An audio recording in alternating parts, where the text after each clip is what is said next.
نحمده ونصلي على رسوله الكريم اما بعد فاعوذ بالله من الشيطان الرجيم بسم الله الرحمن الرحيم رب اشرح لي صدري ويسر لي امري واحلل عقدة من لساني يفقهوا قولي۔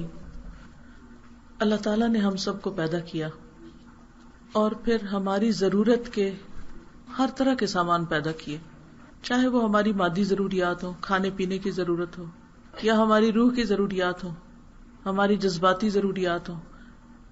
اللہ تعالیٰ نے ہر ایک چیز کا انتظام کیا اور ہمیں یوں دنیا میں بے یار و مددگار نہیں چھوڑ دیا۔ بہت سی نعمتوں میں سے سب سے اہم ترین اور بہترین نعمت ایمان کی نعمت ہے۔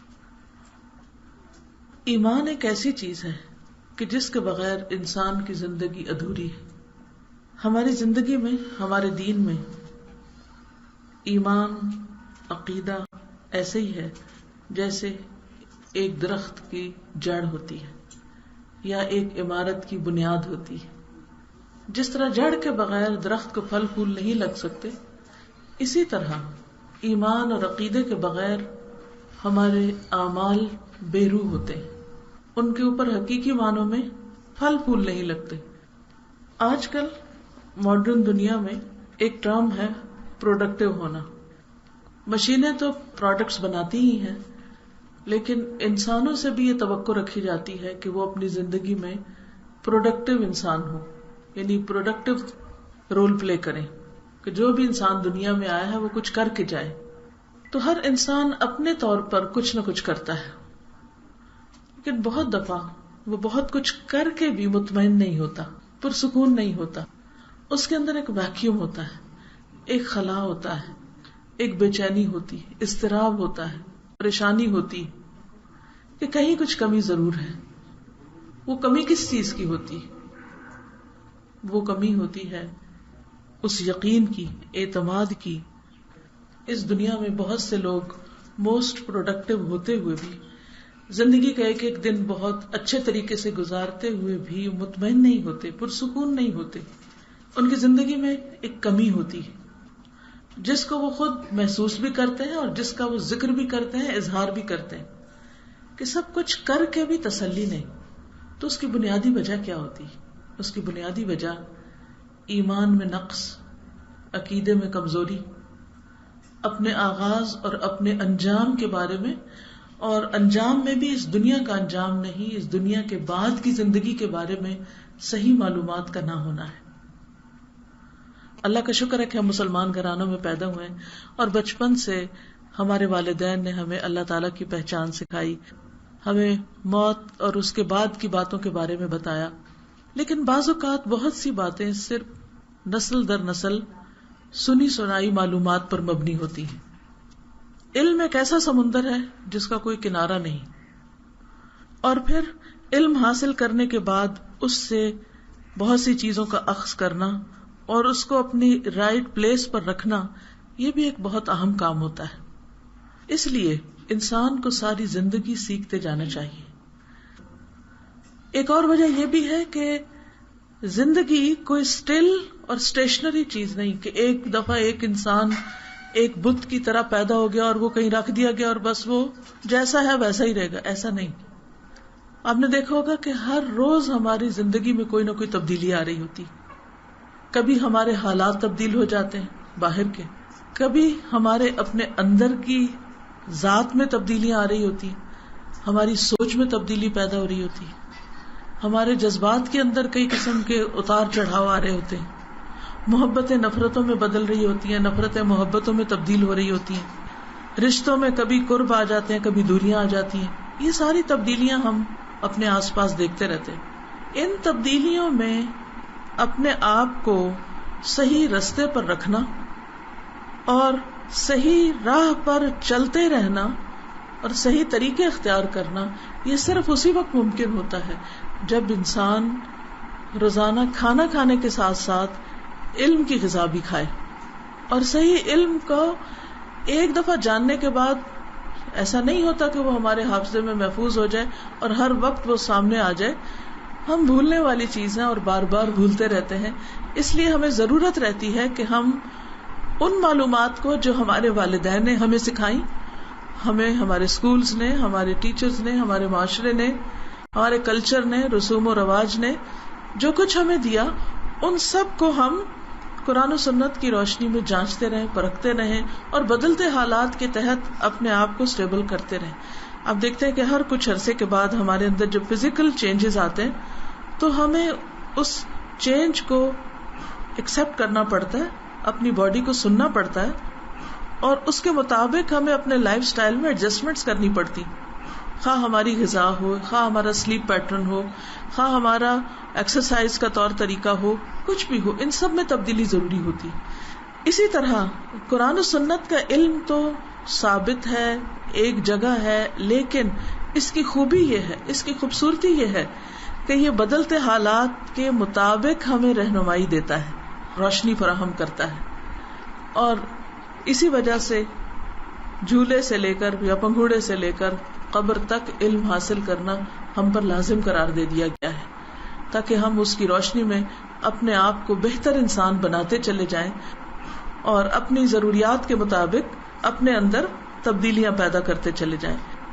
بہت سے لوگ خود میں تبدیلی پیدا نہیں کرتے، وہ قرآن و سنت کو بدلنا چاہتے ہیں. وہ کہتے ہیں یہ حکم کسی طرح بدل جائیں، حالانکہ وہ اتنے فلیکسیبل ہیں کہ آپ کے بدلتے حالات کے مطابق آپ کو رہنمائی فراہم کریں گے. وہ خود نہیں بدلیں گے لیکن آپ کو بدلنے کی راہ دکھائیں گے کہ اب زندگی کے اس موڑ پر ان حالات میں آپ کی سوچ کے اندر کیا تبدیلی آنی چاہیے. بہرحال آج میں کچھ چیزیں عقیدے کے اعتبار سے آپ کے سامنے دہراؤں گی، اور اس کی غرض یہی ہے کہ جو کچھ ہم جانتے ہیں اس جانے ہوئے کو مزید ایک دفعہ اور چمکا لیں یا اس کی روشنی میں مزید اپنے علم کو تازہ کر لیں، تاکہ ہم ایک نئے جذبے کے ساتھ اللہ سبحانہ وتعالیٰ کی طرف بڑھ سکیں. عقیدہ کا لفظ جو ہے یہ عقد سے ہے، گرہ لگانا. جیسے آپ دیکھیں دھاگوں میں یہ گرہ لگا دی جاتی نا، اور جب یہ گرہ لگتی ہے تو اس میں دو طرف کی چیز ہوتی. ایک تو انسان کا دل ہوتا ہے، کیونکہ عقیدے کی جو جگہ ہے وہ دل ہے، اور دوسری طرف وہ عقائد ہیں یا وہ نظریات ہیں جن کی انسان اپنے دل کے ساتھ گرہ لگاتا ہے. یعنی دل یا ضمیر کے ساتھ اس علم کی گرہ لگانا اور اس کے اوپر پکا یقین کر لینا اور اس کو تھام لینا، کیونکہ عقیدہ کا تعلق دل کے ساتھ ہوتا ہے، اور دل کسی چیز پر جب ایمان لے آتا ہے، جب اس پر یقین کر لیتا ہے اور جب اس کو سچا مان لیتا ہے تو اسی کیفیت کا نام عقیدہ ہوتا ہے. اور شرعی اصطلاح میں اللہ سبحانہ وتعالی، فرشتوں، رسولوں، کتابوں، آخرت، اچھی اور بری تقدیر پر ایمان لانا، اس کو عقیدہ کہتے ہیں، اور انہیں ایمان کے ارکان بھی کہا جاتا ہے، یعنی پلرز آف فیتھ جنہیں ہم سب بولتے ہیں. ان پلرز آف فیتھ میں جو سب سے پہلی چیز ہے وہ اللہ سبحانہ وتعالی پر ایمان ہے اور اس کو ایک ماننا ہے، یعنی توحید ہے.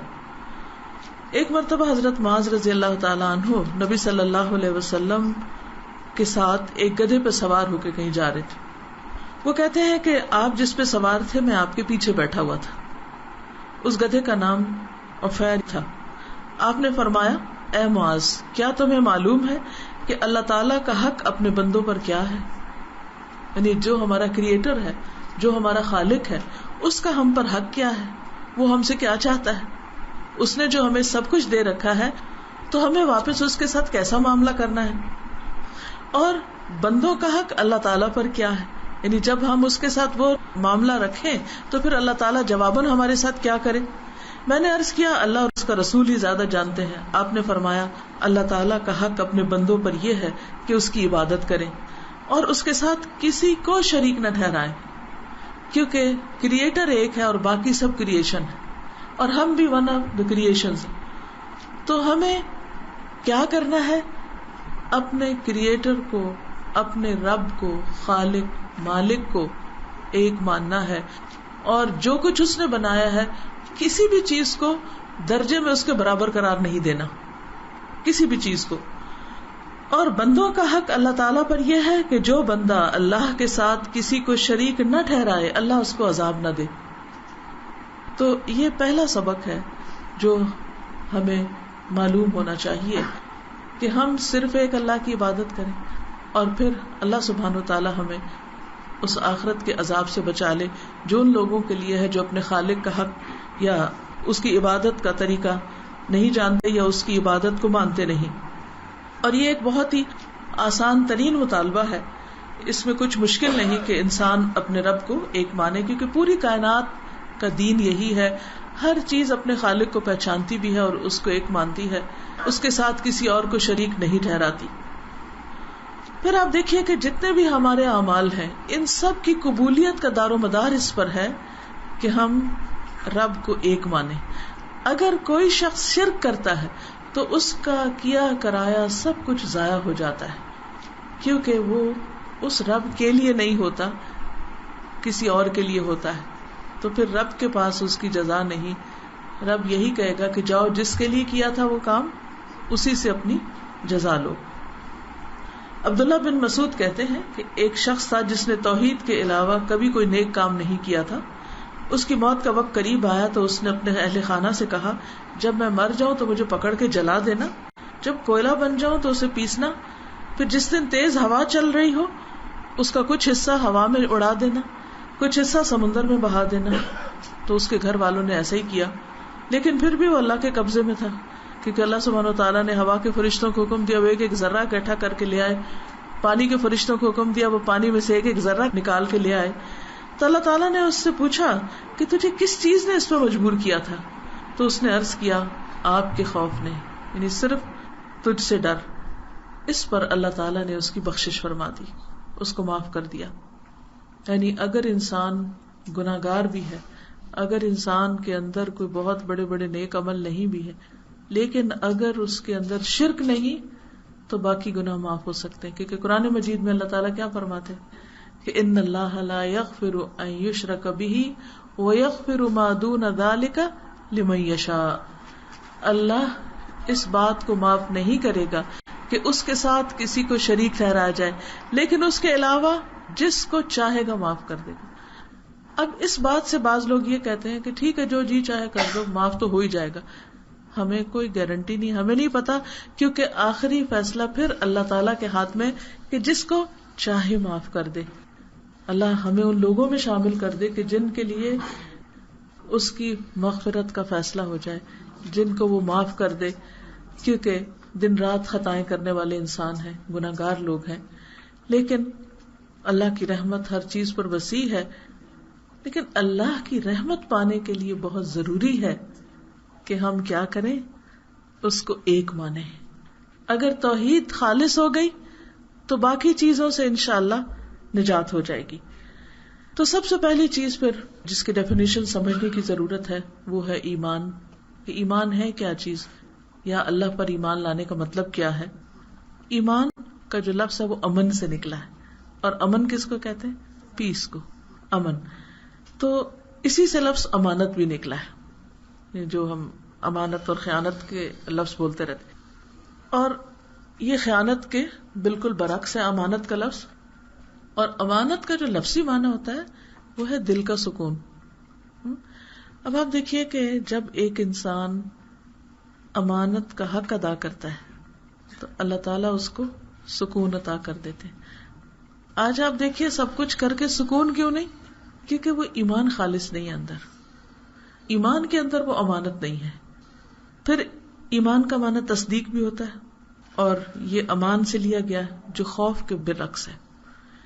تو جہاں تک ایمان کا تعلق ہے اس کی ضد کفر ہے. اب آپ دیکھیے امن، امانت، امان، اور بیچ میں دل کا سکون، اور اسی طرح خوف سے خالی. کیونکہ جو لوگ حقیقی معنوں میں سچا ایمان لے آتے ہیں پھر ان کے لیے نہ کوئی خوف ہے اور نہ کوئی غم ہے، وہ صحیح معنوں میں مومن ہے.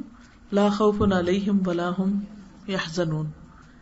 یہی ہم سے مطلوب ہے کہ ہم انکار کی روش چھوڑ کر، کفر کی روش چھوڑ کر ایمان کی روش اختیار کریں اور اللہ تعالیٰ پر سچے دل سے ایمان لائیں، اس کو مان لیں، اس پر یقین رکھیں.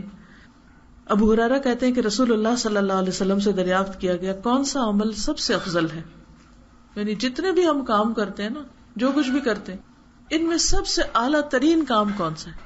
ٹاپ آف دا ہل، سب سے اونچا عمل، فرمایا اللہ اور اس کے رسول پر ایمان لانا. اسی لیے جو شخص مسلمان ہوتا ہے، نیو مسلم ہوتا ہے، نئے سرے سے ایمان لے آتا ہے، قبول کر لیتا ہے، تو اس کے پچھلے سارے گناہ معاف ہو جاتے ہیں، کیونکہ اس نے ایک ایسا عمل کیا کہ جس کی برکت سے اس کی ساری برائیاں اس سے دھل گئی. اس سے آپ اس کے بڑا ہونے اور اس کے افضل ترین ہونے کا اندازہ لگا سکتے ہیں کہ ایک ایسی چیز جس کی وجہ سے ساری برائیوں کی صفائی ہو جائے. اچھے اچھے کام اور بھی بہت سے، اچھا اخلاق برتنا، لوگوں کی خدمت کرنا، سب چیزیں اچھی ہیں، لیکن ان سب میں سب سے اوپر جو چیز ہے وہ ایمان ہے، کیونکہ باقی عمل قبول اس وقت ہوں گے جب ایمان ہوگا. مثلاً دور جاہلیت میں ایک شخص تھا ابن جدعان، وہ بہت صلہ رحمی کرتا، مسکینوں کے حق ادا کرتا، غریبوں کا بڑا خیال کرتا، لوگوں کو خوب کھانے کھلاتا. تو حضرت عائشہ نے نبی صلی اللہ علیہ وسلم سے پوچھا کہ کیا اس کے لیے کوئی اجر ہوگا، یعنی اتنے نیک کام اس نے کیے، اتنی بچیوں کو زندہ درگور ہونے سے بچایا اور بہت سے چیریٹی کے کام کیے. تو آپ نے فرمایا اس نے ایک دن بھی یہ نہیں کہا کہ اے میرے رب مجھے معاف کر دینا جس دن قیامت قائم ہو، یعنی اس کا آخرت پر ایمان نہیں تھا. چونکہ ایمان نہیں تھا اس لیے اس کے یہ سارے کام ضائع ہو گئے.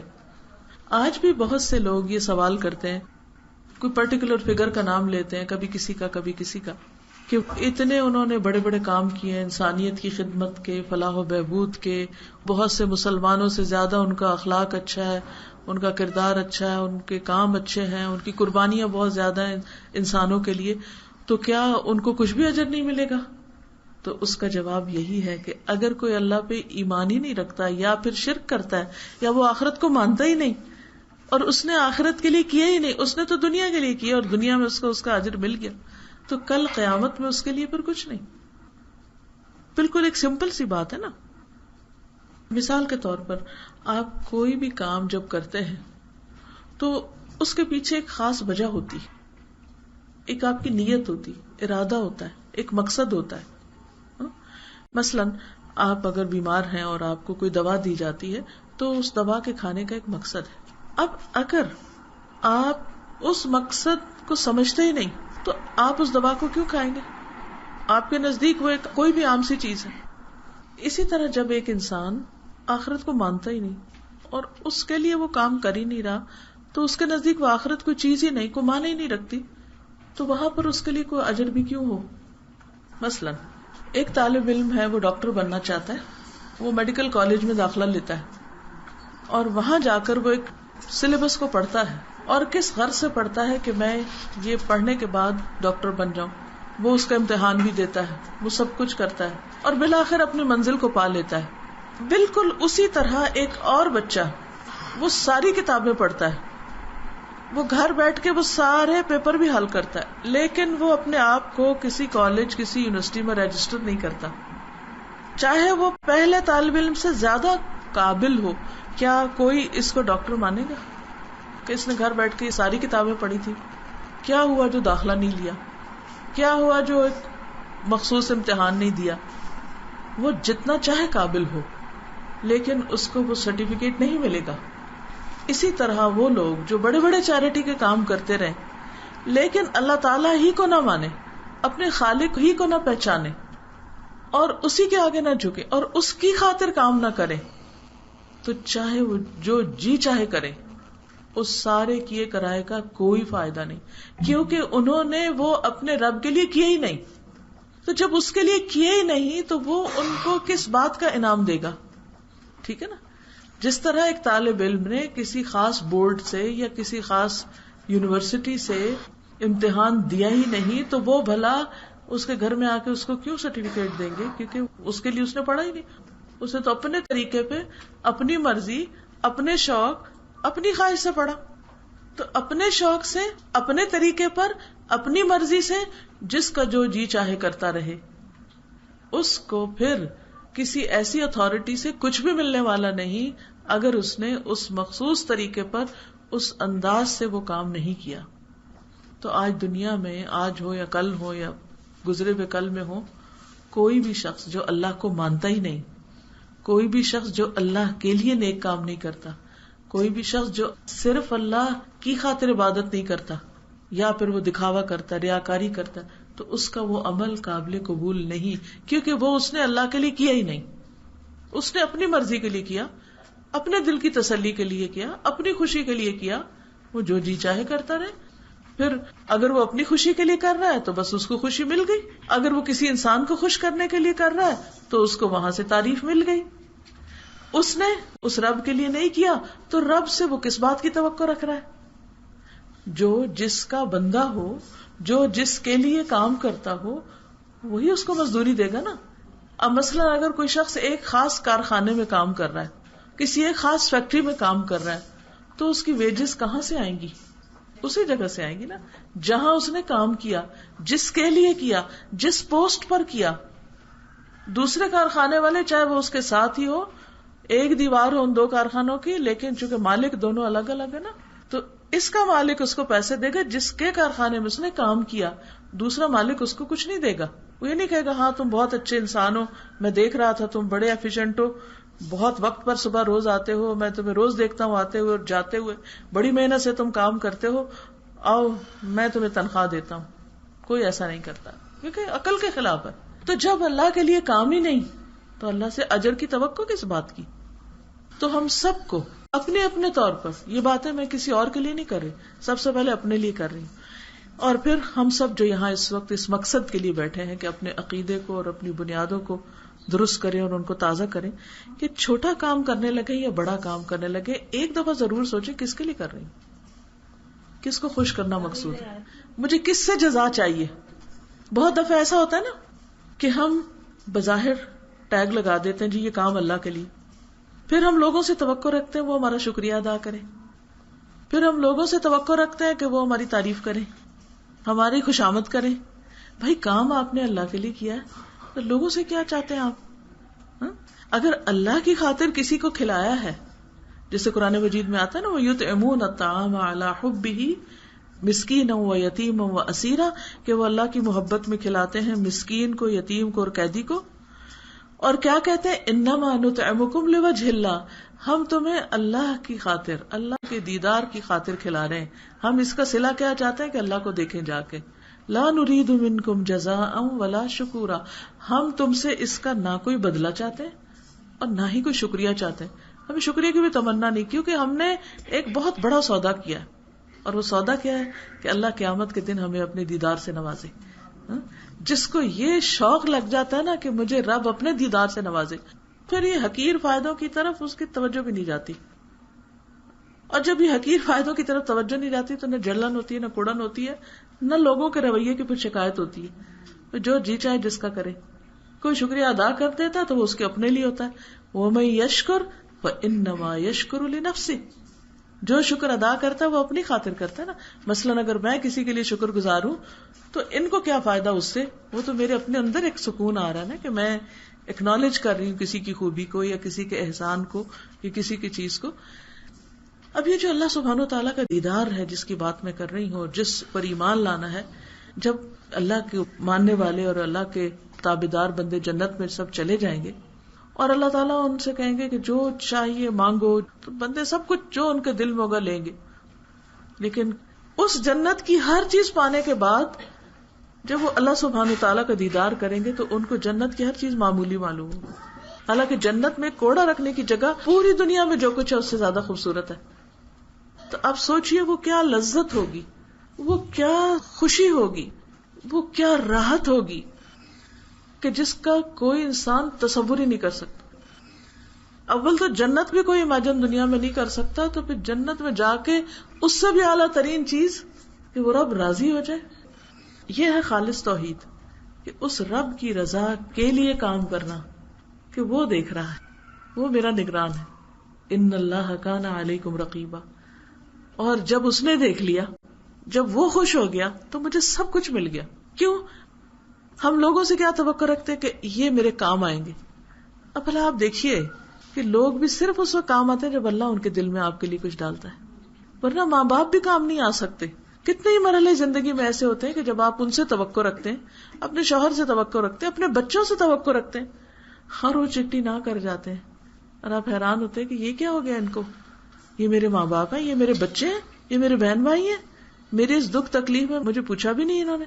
اچھا اس کے بعد ہمیں رنج و غم کے دورے پڑنے لگتے ہیں پھر، کیونکہ ہماری ساری توقعات لوگوں پر تھی، کیونکہ ہم نے جو احسان کیا تھا وہ اس لیے کیا تھا کہ یہ میرے کام آئیں گے، اور وہ تو چل بسے کوئی بھی نہیں کام آ رہا. تو اس لیے اللہ سبحانہ وتعالیٰ نے ہمیں بندوں کی غلامی سے نکالنے کے لیے، ہمیں خوف اور رنج سے نکالنے کے لیے، ہمیں بندوں کے لیے نہیں اپنی خاطر کام کرنے کی راہ دکھائی ہے. اور یہی ہے عملی زندگی میں اللہ پر ایمان کا مطلب. ہم کیا کرتے ہیں، ایمان ایک طرف رکھ لیتے ہیں، ہم کہتے ہیں نہیں ہم مانتے ہیں اللہ کو. بھئی کیا مانتے ہیں اس کو؟ کیا اس کی اہمیت اور مقام ہے تمہاری زندگی میں؟ اگر مانتے ہو تو کیا مانو اس کو کہ اسی نے مجھے بنایا ہے. کیا مانو اس کو؟ وہی مجھے روزی دیتا ہے، میری رزق روزی اس کے ہاتھ میں. کیا مانو کہ مجھے دکھ تکلیف بیماری کچھ بھی ہوگی وہ میرے کام آئے گا. حضرت ابراہیم علیہ السلام نے کیا کہا تھا؟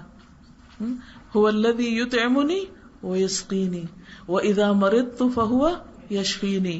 وہی مجھے کھلاتا ہے، وہی مجھے پلاتا ہے، اور جب میں بیمار ہوتا ہوں وہی مجھے شفا دیتا ہے. کس طرح کہ وہی بندوں کے دل میں ڈالتا ہے کہ تم اس طرح اس کی مدد کرو. مثلاً ایک ڈاکٹر کو وہی سجاتا ہے کہ اس مریض کے لیے یہ دوا سجیسٹ کرو، اس کو یہ بتاؤ. یہ رہنمائی وہاں سے آتی، ورنہ وہی ڈاکٹر ہوتا ہے کہ اسی کے ہاتھ سے پیشنٹ چل بستا ہے. اگر شفا اس کے ہاتھ میں ہوتی تو پھر کبھی وہ خطا نہ کرتا. لیکن وہ اللہ کا فیصلہ ہوتا ہے نا، وہ کبھی اس طرف ہو جاتی چیز اور کبھی اس طرف ہو جاتی. تو اللہ پر ایمان کا مطلب یہ ہے کہ ہم اسی کو اپنا سب کچھ مانیں، اور جو کچھ ہمیں مل رہا ہے یہ سمجھے کہ سب اسی کی طرف سے آ رہا ہے، وہی دے رہا ہے، اسی کے اذن سے مل رہا ہے. اگر کوئی دکھ تکلیف ہماری زندگی میں آ گئی تو وہی فریادیں سننے والا ہے. اب آپ دیکھیے کہ لوگوں نے ناسمجھی کی وجہ سے بندوں کو اپنا فریاد رس بنا رکھا. جب کوئی تکلیف ہوتی ہے تو کسی قبر پہ چلے جاتے ہیں، کسی مزار پہ پہنچ جاتے ہیں. جو بےچارے خود مر کے زمین میں جا چکے ہیں ان سے مانگتے ہیں کہ آپ ہمارے لیے کچھ کریں. اگر وہ کچھ کر سکتے ہوتے تو وہ خود وہاں کیوں لیٹے ہوئے ہوتے؟ وہ تو باہر نکل کے کسی تخت پہ بیٹھتے. وہ وہاں تو نہیں جاتے. کس کو وہاں جانا پسند ہے؟ کسی کو بھی نہیں. وہاں صرف وہی جاتا ہے، یعنی زمین کے نیچے وہی جاتا ہے جو انتہائی بے بس ہو. آپ دیکھیے کہ لوگ بیسمنٹ میں بیٹھنا پسند نہیں کرتے، رہنا پسند نہیں کرتے. اگر آپ کا گھر ہو تو آپ اپنا بیڈ روم بیسمنٹ میں نہیں بنائیں گے جا کے، کیا کہیں گے؟ بہت سے لوگ کہتے کہ نہیں جی دم گھٹتا ہے ہمارا. آپ عالی شان بیسمنٹ بنا کے وہاں وہ بیکار چھوڑ دیتے ہیں اس کو. تو کیا مرنے کے بعد قبر میں جانا آسان کام ہے؟ اور جب کوئی قبر میں چلا جائے تو وہاں جا کے اس کے اختیارات کہاں سے مل گئے؟ کہاں سے اس کے پاس ساری طاقتیں آ گئی؟ کہاں سے وہ لوگوں کی بگڑی بنانے لگ گیا؟ کہاں سے وہ کسی کی فریاد رسی کرنے لگ گیا؟ یہ کس قدر ناسمجھی کی بات ہے. لیکن ہمارے اچھے بھلے پڑھے لکھے سمجھدار لوگ یہ سب کچھ کر رہے ہیں. انتہائی ناسمجھی کی بات ہے. کیوں؟ اللہ پر یقین نہیں رہا کہ وہ کچھ کرے گا، اس پر اعتماد نہیں. اس نے تو خود فرمایا کہ وقال ربکم ادعونی استجب لکم. تمہارا رب کہتا ہے بندو مجھ سے مانگو، مجھ سے دعا کرو، میں تمہاری دعا قبول کروں گا، میں تم کو جواب دوں گا. ہم کہتے نہیں ہماری کہاں سنی جائے گی. نہیں، اللہ تعالیٰ فرماتے ہیں اگر تمہارے گناہ آسمان کے کناروں تک پہنچ جائیں. ہم کہتے ہیں نا ہم بڑے گناہگار بندے ہیں اور ہمیں ضرورت ہے ان کے پاس اس لیے جانے کی کہ وہ نیک ہے، وہ ہماری سفارش کریں گے. اہل جاہلیت بھی یہ کہتے تھے ما نعبدہم الا لیقربونا الی اللہ زلفی. ہم ان کی عبادت اس لیے کرتے ہیں کہ یہ ہمیں اللہ کے قریب کر دیں، یہ ہمارے اللہ کے قرب کا ذریعہ یہ بت بنے. تو ان کے بت کھڑے تھے، ہمارے لیٹے ہوئے. بہرحال اب آپ دیکھیے کہ جب ہم اللہ سبحانہ وتعالی کو چھوڑ کر کسی اور کے در پہ جا بیٹھتے اور اللہ تعالیٰ پکار رہے ہیں کہ اے میرے بندے اگر تیرے گناہ زمین کے کناروں تک پہنچ جائیں، ساری زمین کو بھر دے، آسمان کے کناروں تک جا پہنچے، پھر بھی اگر تم مجھ سے بخشش مانگو گے تو میں تمہیں بخش دوں گا. اے دن کے گناہگار تو پلٹ آ، میں تجھے معاف کر دوں گا. اے رات کے گناہگار تو پلٹ آ، تجھے معاف کر دوں گا. کوئی دن میں گناہ کرتا ہو یا رات کو کرتا ہو، یا چھوٹے گناہ ہو یا بڑے گناہ ہو، اللہ کے سوا کوئی نہیں جو معاف کر سکے. قرآن پاک میں اللہ تعالیٰ فرماتے ہیں وَمَن يَغْفِرُ الذُّنُوبَ إِلَّا اللَّهُ. کون ہے جو گناہ معاف کر سکتا ہو مگر اللہ. تو ہم جو بھی کچھ کر چکے ہوں، جب سچے دل سے اس کی طرف لوٹیں گے نا تو وہ کسی کے آگے ذکر بھی نہیں کرے گا اس نے فلاں فلاں گناہ کیے ہوئے. بندوں کو جا کے بتاتے وہ کہیں نہ کہیں ہمارے راز کھول دیتے ہیں, کہیں نہ کہیں ہمیں شرمندہ کر دیتے ہیں. کیونکہ جب انسان کے دل پہ گناہوں کا بوجھ ہوتا ہے نا تو اس کا دل چاہتا ہے وہ کسی کے ساتھ شیئر کرے, کوئی اس کو راہ دکھائے. تو ایسے میں پھر اللہ ہی کے پاس جانا چاہیے, اسی کے آگے رونا چاہیے, اسی کے آگے سجدے میں پڑ جانا چاہیے, اسی سے دعائیں مانگنی چاہیے. تو یہ ہے ایمان کا مقصد کہ اللہ پر اتنا بھروسہ ہو, اتنا یقین ہو, ایسا توکل ہو کہ انسان کہے کہ جو کچھ کرنا بس اسی نہیں کرنا ہے, کسی اور نے نہیں کرنا. کیونکہ جس کے اوپر ہم توقع رکھتے ہیں نا وہ انسان کرے گا, اس کی بھی وہی کرتا ہے, اس کے لیے بھی وہی خالق ہے, اس کو بھی وہی روزی دے رہا ہے.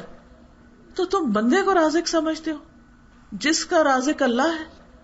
تو اگر اس کا رازق اللہ ہے تو اللہ تمہارا رازق نہیں ہو سکتا, تمہارا بھی وہی رازق ہے, تمہارے لیے بھی راستے وہی کھولے گا.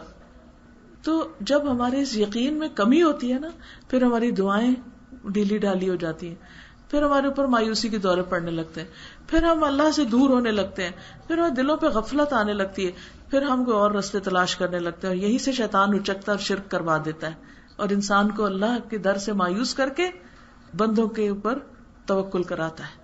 اور پھر جب انسان بندوں سے توقع رکھ بیٹھتا ہے, ان پہ بھروسہ کرتا ہے, تو اس کا نقصان کیا ہوتا ہے, پھر انہی سے ڈرنے لگتا ہے, انہی سے سب سے زیادہ محبت کرنے لگتا ہے, انہی سے امیدیں رکھنے لگتا ہے, اور سب کیا کرایا بگڑ جاتا ہے.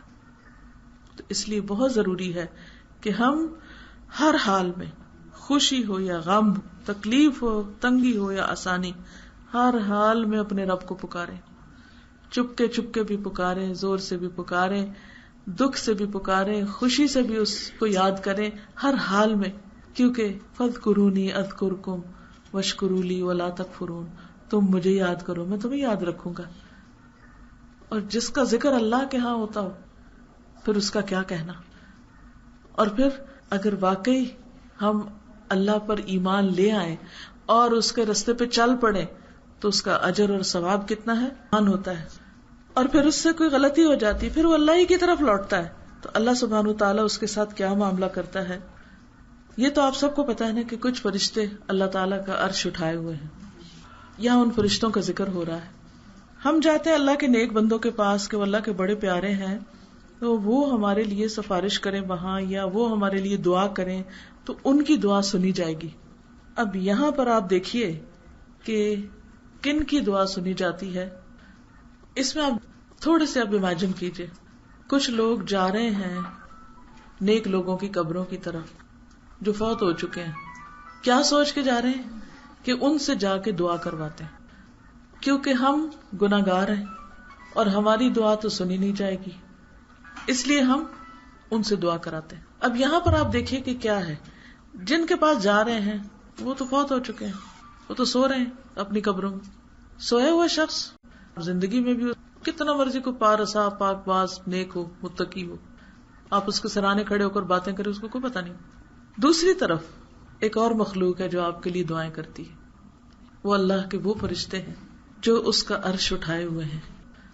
الذین یحملون العرش ومن حولہ, وہ فرشتے جو عرش اٹھائے ہوئے ہیں, عرش الہی, اللہ کا عرش. ذرا سوچئے وہ اللہ کے کتنے قریب ہیں, کتنے مقرب ہیں, کتنی عظیم الشان ڈیوٹی پر فائز ہیں. وہ بڑے ہیں یا زمین کے اندر دفن کیے ہوئے بزرگ؟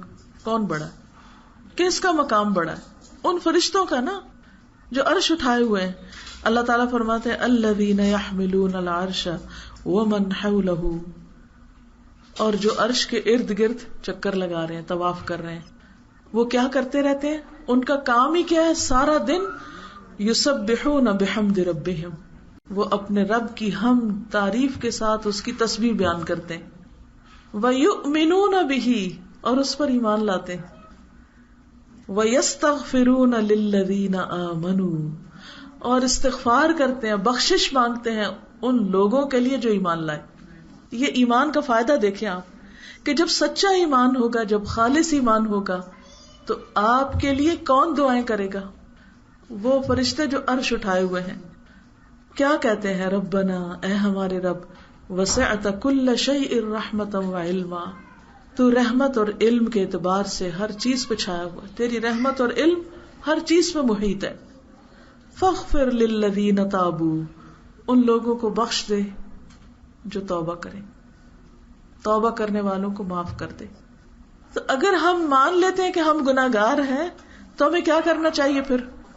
توبہ کیے بغیر صرف کسی بزرگ کا سہارا لے لینا چاہیے؟ ہرگز نہیں. ہمیں توبہ کرنی چاہیے. The moment you start doing توبہ، وہ پہنچے گی عرش تک، اور وہاں حرکت میں آ جائیں گے وہ فرشتے جو اللہ کے عرش کو اٹھائے ہوئے ہیں. وہ آپ کے لیے استغفار کرنا شروع کر دیں گے. وَيَسْتَغْفِرُونَ لِلَّذِينَ آمَنُوا رَبَّنَا وَسِعْتَ كُلَّ شَيْءٍ رَحْمَةً وَعِلْمًا فَاغْفِرْ لِلَّذِينَ تَابُوا وَاتَّبَعُوا سَبِيلَكَ. توبہ کر کے وہ تیرے راستے پہ چل پڑے جنہوں نے تیرے راستے کا اتباع کیا. وَقِهِمْ عَذَابَ الْجَحِيمِ، اور انہیں جہنم کے عذاب سے بچا لے. ربنا، اے ہمارے رب، وَأَدْخِلْهُمْ جَنَّاتٍ، انہیں جنتوں میں داخل کر. کون سی جنت ہے؟ جنات عدن، عدن کے باغوں میں، ہمیشگی کے باغوں میں داخل کر. اللتی وعدتہم، جس کا تو نے ان سے وعدہ کیا ہے توبہ کر کے تیرے راستے پہ چلنے والوں. ومن صلح من آبائہم، اور ان کے آباء و اجداد میں سے بھی جو نیک ہوئے. وازواجہم، اور ان کی بیویوں میں سے بھی. وذریاتہم، اور ان کے بچے بھی، ان کے ماں باپ، ان کی بیویاں، ان کے شوہر، ان کے بچے جو نیک ہیں ان سب کو داخل کر. صرف اس کو نہیں جو توبہ کر رہا ہے، اس کے خاندان کو بھی ساتھ، اس کے لیے بھی دعائیں ہو رہی. کیونکہ ہمیشہ ہم کیا چاہتے ہیں؟ ہمارے ساتھ ہمارے پیارے بھی ہوں، تبھی مزہ آتا ہے نا کسی بھی چیز کا. انک انت العزیز الحکیم، بے شک تو زبردست ہے، حکمت والا ہے. وقہم السیئات، اور ان کو برائیوں سے بچا لے، یعنی آئندہ وہ گناہوں میں نہ پڑے، یا جو انہوں نے برے کام کیے اس کے برے انجام سے بچا لے. ومن تق السیئات یومئذ، اور جس کو تو نے اس دن برے انجام سے بچا لیا. فقد رحمتہ، پس تحقیق تو نے اس پر رحم فرمایا، تیری ان پہ رحمت ہو گئی. وذالک هو الفوز العظیم، اور یہ ہے دراصل بہت بڑی کامیابی، اصل کامیابی یہ ہے.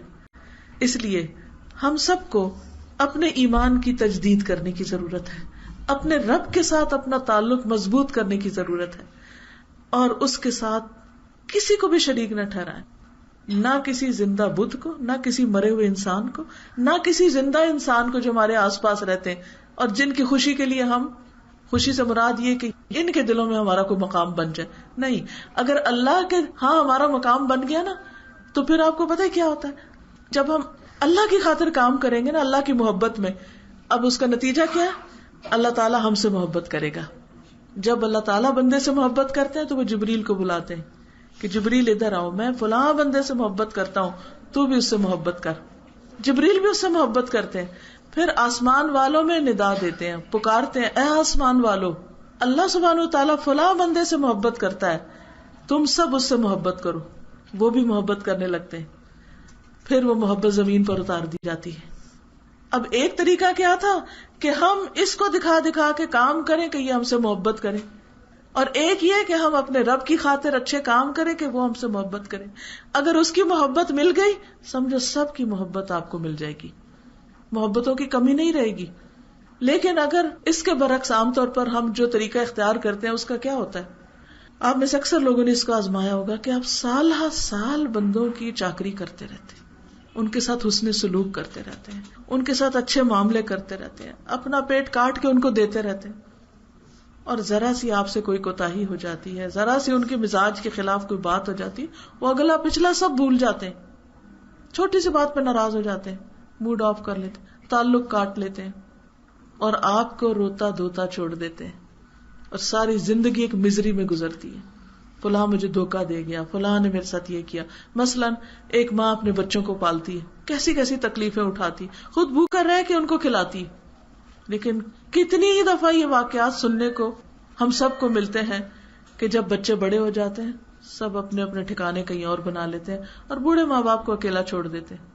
وہ ماں باپ جو ان کے لیے ایک ایک کمرہ بناتے ہیں، سجاتے ہیں، ایک ایک چیز ان کی خواہش کی لا لا کے دیتے ہیں، اور ان کے نام سے جگہ، گھر اور کمرے اور سب کچھ بنتے ہیں، اور پھر ایک وقت آتا ہے وہ سارے اپنی مرضی کے گھر بنانا چاہتے ہیں. وہ اپنی مرضی کا علاقہ رہنے کے لیے چننا چاہتے ہیں, وہ اپنی مرضی سے اپنی لائف کو گزارنا چاہتے ہیں. وہ کہتے ہیں کہ ہمیں جینے دو, ہمیں بڑا ہونے دو, ہمیں میچور ہونے دو, ہماری لائف میں انٹرفیئر نہ کرو, لیٹ اس ڈیسائیڈ, ہم اب بڑے ہو چکے ہیں. یہ وہ جملے جو میرے اپنے آنکھوں نے پڑھے اور کانوں نے سنے ہیں, کہ جو لوگ مجھ سے شکایت کرتے ہیں کہ کس طرح بچے کیسی بدتمیزی سے بات کرتے ہیں اور کیسی کیسی باتیں کہتے ہیں کہ ہمیں بڑا ہونے دیں, ہمارا پیچھا چھوڑ دیں, ہمیں زیادہ باتیں نہ کہیں, ہم اپنی مرضی سے اپنی زندگی گزارنا چاہتے ہیں, اپنی مرضی سے رہنا چاہتے ہیں. یہ وہ بچے ہیں جن کو تکلیف پہ تکلیف کے ساتھ پیٹ میں رکھا, تکلیف کے ساتھ جنم دیا, تکلیفیں اٹھا اٹھا کے ان کو پروان چڑھایا, ان کے لیے راتوں کو دعائیں مانگی, دن کو تکلیفیں اٹھائیں. اب وہ جب بڑے ہو گئے تو وہ ہم سے ہی گھبرانے لگے. وہ کہتے ہیں ہٹ جاؤ, چھوڑ دو ہمارا پیچھا, آپ ہماری کچھ نہیں. عجیب بات ہے, یہ بے وفائی ہے دنیا کی جس کو ہم نہیں سمجھتے. اسی طرح کتنی ہی بار ایسا ہوتا ہے کہ ایک بیوی اپنے شوہر کے لیے ہر چیز قربان کر دیتی. وہ کہتا ہے ماں باپ سے ملنا چھوڑ دو, وہ کہتی ہے یس سر, وہ بھی چھوڑ دیے. بہن بھائی چھوڑ دو, وہ بھی چھوڑ دیے. یہ بھی چھوڑ دو, یہ بھی چھوڑ دیا. دن رات اس کی خوشی کے لیے سب کچھ کرتی رہتی کہ کسی طرح یہ راضی رہے, کیونکہ عورت کی جان میاں میں ہی اٹکی ہوتی ہے کہ بس وہ کسی طرح خوش ہو جائے. اب کیا ہوتا ہے, ساری زندگی وہ اس نازک آئینے کو سنبھال سنبھال کے چونکہ توقعات ساری اس میں. اب کیا ہوتا ہے, جس وقت عورت اس کے کام کی نہیں رہتی اس کی نظریں بدل جاتی, وہ کسی اور طرف تلاش شروع کر دیتا ہے. انسان سوچتا ہے کہ ساری زندگی صرف اس کی خوشی میں گزاری, یہی تھا انجام, یہی تھا صلہ, کیا ملا مجھے ان ساری قربانیوں کا, کیا ہاتھ آیا. لیکن اگر کسی ماں نے یہ سب کچھ اپنے رب کی رضا کے لیے کیا ہو اور کسی بیوی نے یہ سب کچھ صرف اپنے رب کی خوشی کے لیے کیا ہو, تو ایسے موقعوں پر بھی اس کا نروس بریک ڈاؤن نہیں ہوتا, کیونکہ اس کے پاس اصل سہارا موجود ہے. جو ساری زندگی اس کا سہارا تھا وہ آج بھی موجود ہے. وہ تنہا نہیں ہے, وہ اکیلی نہیں ہے, اس کی محبتوں کی جگہ خالی نہیں ہے. اس کے پاس ہے کوئی جس سے وہ محبت کر سکے اور جو اس سے محبت کرتا ہے.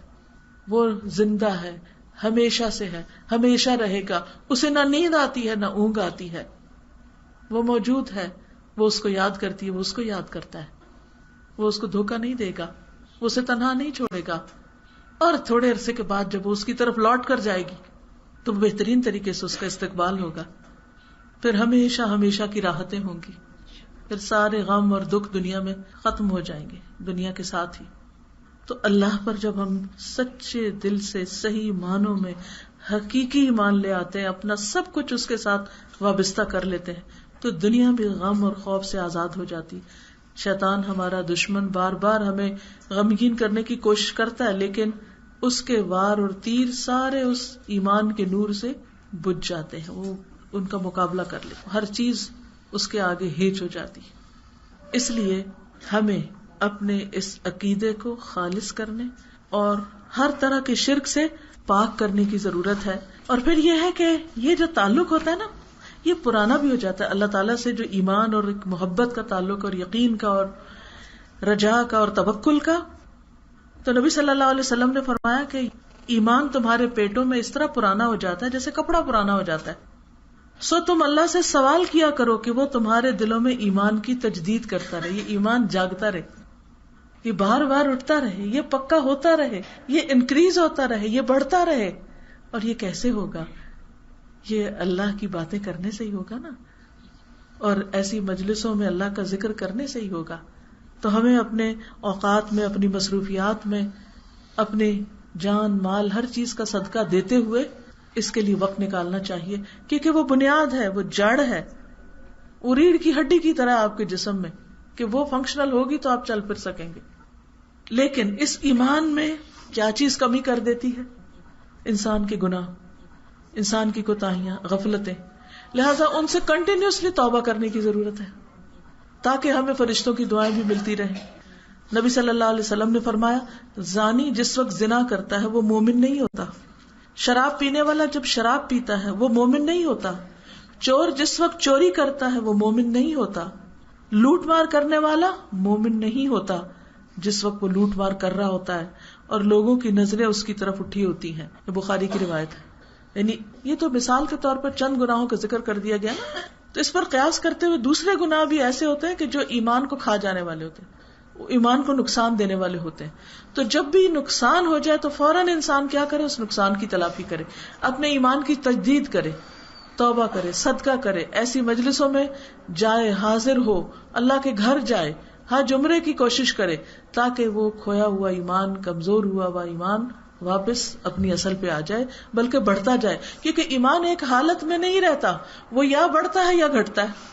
اگر آپ ایسے کام کریں گے جس سے وہ بڑھتا ہے تو انشاءاللہ اس میں ترقی ہوتی جائے گی، اور اگر الٹے کام کیے تو وہ ڈاؤن ہوتا چلا جائے گا، پرانا ہو جائے گا. اور بعض کام تو ایسے کہ ختم ہی ہو جاتا ہے، جیسے شرک وغیرہ کرنا. پھر دل کا یہ جو یقین ہے نا کہ میرا رب اللہ ہی ہے اور میرا معبود بھی وہی ہے اور میرا خالق اور میرا مالک، یہ ایک ایسی کیفیت ہے جس کی وجہ سے انسان کے گناہ معاف ہوتے ہیں.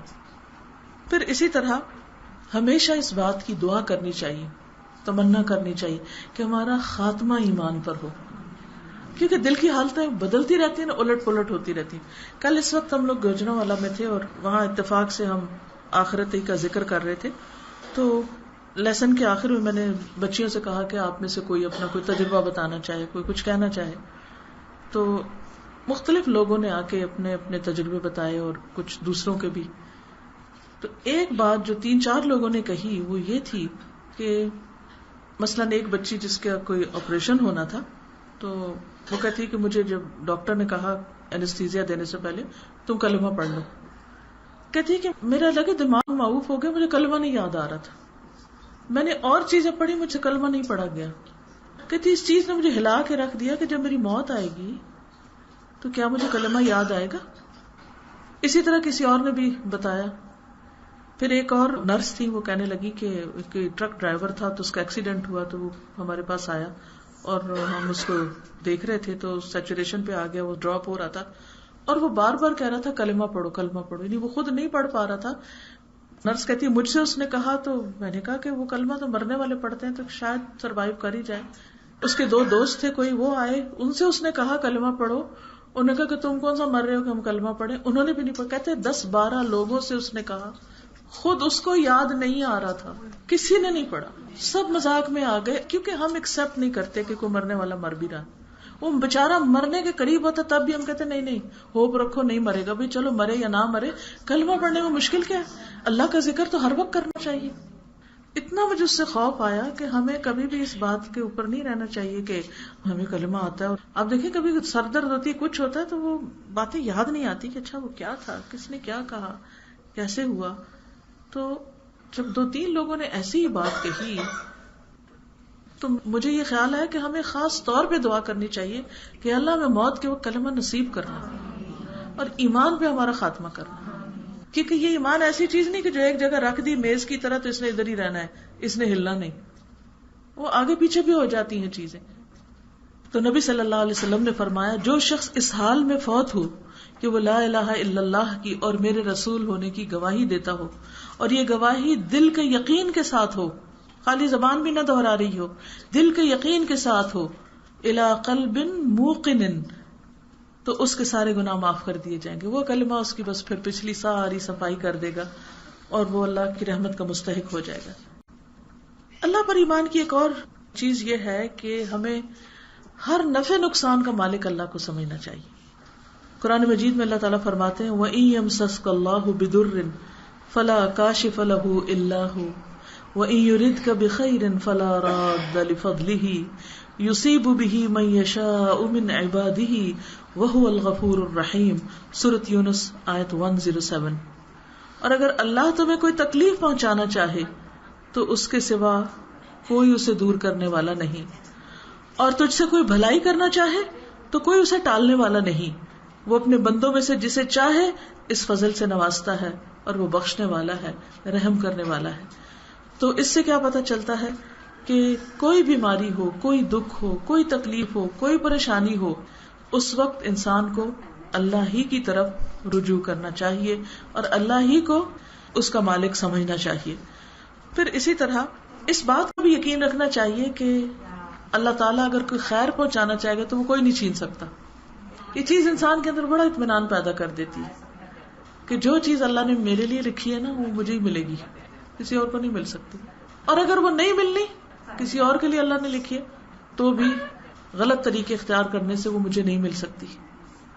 اللہ سبحانہ تعالیٰ نے یہ اختیار نبی صلی اللہ علیہ وسلم کو بھی نہیں دیا کہ وہ لوگوں کی تقدیر یا ان کے نفع نقصان کے مالک ہوں.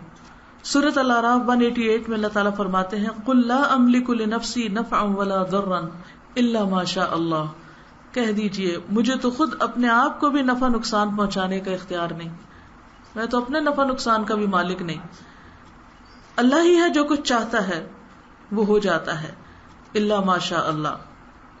پھر اسی طرح اللہ تعالیٰ کی جو پہچان ہے، یعنی ایمان کا ایک لازمی حصہ یہ ہے کہ اللہ تعالیٰ کو پہچانا جائے کہ ہمارا رب کون ہے، اور اس کے لیے ضروری ہے کہ اس کے اسماء اور صفات کا علم ہو، اس کے اچھے اچھے ناموں کو ہم جانتے ہوں، ان کا علم حاصل کریں، کیونکہ جتنی زیادہ اس کی پہچان ہوگی اتنا ہی زیادہ اس پر ایمان پکا ہوگا. ایک عام زندگی کی مثال دیکھیے کہ ایک شخص جس کو آپ جانتے ہی نہیں، آپ اس پہ ٹرسٹ نہیں کر سکتے یا کریں گے. جس کو آپ نہیں جانتے اس پہ کوئی ٹرسٹ نہیں ہوتا، اس پہ آپ بھروسہ نہیں کرتے، اور اگر کوئی کرے تو اس کو کیا کہیں گے آپ کہ نا سمجھ ہے، یہ ایک انجان پہ بھروسہ کر لیا اس نے. لیکن کتنی حیرت کی بات ہے کہ ہم زبان سے کہتے ہیں ہم اللہ پہ بھروسہ رکھتے ہیں اور اللہ کو پہچانتے ہی نہیں کہ وہ کیا کیا کر سکتا ہے، اس کی طاقت کتنی بڑی ہے، اس کی قوت کتنی بڑی ہے. تو یہ پھر ہمارا ایمان صرف زبانی کلامی ہو جاتا ہے، حقیقی نہیں ہوتا. اللہ پر صحیح ٹرسٹ، اعتماد، یقین صرف اس وقت ہوتا ہے جب ہم اللہ تعالیٰ کو پہچانتے ہیں، اس کے اسماء و صفات کو جانتے ہیں. اس لیے اپنی زندگی میں کچھ نہ کچھ وقت اس کے لیے ضرور نکالیں کہ اللہ تعالیٰ کے پیارے پیارے ناموں کو سمجھیں، وہ ہے کون. جتنا جتنا جانتے جائیں گے نا آپ، اتنا اتنا ایمان پکا ہوتا جائے گا، اتنا آپ کا بھروسہ زیادہ ہوتا جائے گا، اور وہ اصل بھروسہ ہوگا اور وہ اصل ایمان ہوگا. پھر یہ جاننا چاہیے کہ اللہ پر ایمان اس وقت تک مکمل نہیں ہوتا جب تک شرک کی نفی نہیں ہوتی. ٹھیک ہے؟ تو شرک دو طرح کا ہوتا ہے، ایک بڑا شرک ہوتا ہے، ایک چھوٹا شرک ہوتا ہے. شرک اکبر اور شرک اصغر. شرک اکبر تو ہوتا ہے اللہ کے علاوہ کسی اور کے آگے سجدہ کرنا، کسی اور سے دعا مانگنا، کسی اور کے نام پہ جانور قربان کرنا. الحمدللہ ہم میں سے اکثریت اس چیز سے بچی ہوئی. لیکن کچھ چیزیں ایسی ہیں کہ جو شرک اصغر میں آتی، چھوٹا شرک. اور وہ کیا ہے؟ اللہ کے علاوہ کسی اور کے نام کی قسم کھانا. میری جان کی قسم، تیرے باپ کے سر کی قسم، اس کے پیر کی قسم، پتہ نہیں کس کس چیز کی قسمیں کھاتے رہتے ہیں. ان چیزوں سے پرہیز کرنا چاہیے. صرف اور صرف اللہ کے نام کی قسم کھانی چاہیے، حتیٰ کہ نبی صلی اللہ علیہ وسلم کے نام کی بھی قسم نہیں کھانی چاہیے، نہ قرآن کی قسم. بہت سے لوگ کہتے ہیں قرآن کی قسمیں، یہ بھی درست نہیں ہے، کیونکہ قسم کا مطلب ہوتا ہے اللہ کو گواہ بنا رہے ہیں. تو گواہ اللہ ہی ہو سکتا ہے نا. گواہ کون ہو سکتا ہے؟ جو دیکھ رہا ہو. وہ آپ کو اندھیرے میں بھی دیکھتا ہے، دن کو بھی، عالم الغیب والشہادہ، ہر حال میں دیکھتا ہے. تو اسی کے نام کی قسم کھائی جائے گی. پھر اسی طرح بدشگونی لینا شرک ہے. اب آگے آ رہے ہیں نا محرم کے بعد سفر، تو بہت سے لوگ اس میں شادی نہیں کرتے کہ یہ شادی ناکام ہو جائے گی. یہ کیا ہے؟ بدشگونی. اللہ نے یہ مہینے بنائے اور دن بنائے ہیں، اور جس چیز کے بارے میں ہمیں قرآن و سنت نہیں بتاتی کہ کوئی مہینہ منحوس ہے یا دن منحوس ہے، تو ہم اپنے پاس سے کہاں سے یہ بات گڑھ لیتے ہیں.